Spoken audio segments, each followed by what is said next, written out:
Jó napot kívánok, sziasztok! A Klónok támadása 2002-ben jelent meg DVD-n és 2011-ben Blu-ray kiadása is lett.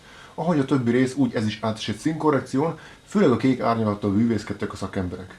Obi-Wan feje fölött látható fehér csíkok valójában speederek, a Blu-ray-ről eltüntették és a kép is sokkal élesebb lett. Django Jetpacki a film egyik legvitatottabb változtatása, bár nincs mindenki meggyőződve arról, hogy egyáltalán változás történt volna.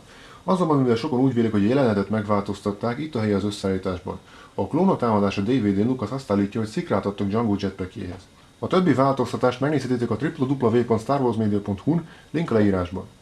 Sajnos nincs epizód 2-es készletem, így most egy The Clone Wars készleten a sor, ami 85 építőelemet tartalmaz, 2011-ben jelent meg, de az USA-ban már 2010. decemberében kapható volt. Ez a harmadik készlet, aminek a Clone Trooper Battle Pack nevet adták, az első 2007-ben, a második 2009-ben jelent meg. A figurákat kizárólag ebben a csomagban találjuk meg, az arcuk ugyanolyan, normális klónarc, viszont 2013-tól már különböző fejeket is gyártanak. Minden mintázat nyomtatott.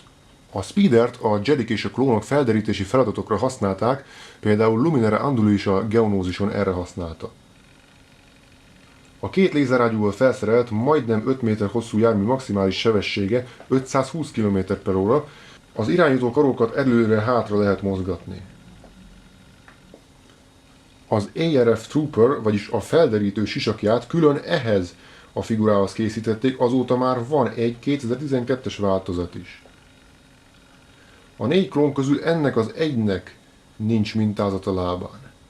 A klónparancsnok 2 lézerpisztolyt szorongat a kezében, a klónparancsnokok magasrangú katonák voltak, nagyobb függetlenséget élveztek, és több taktikai érzékkel rendelkeztek. A Bomb Squad trooperek között annyi a különbség, hogy az egyiknek hosszabb csövű fegyvere van, nagyon jól néznek ki ezek a figurák. A Kék Árnyékvírus című epizódban már láthattuk is őket akció közben.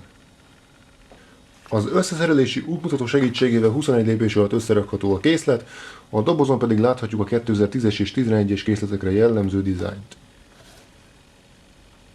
Köszönöm a figyelmet, viszontlátásra, sziasztok!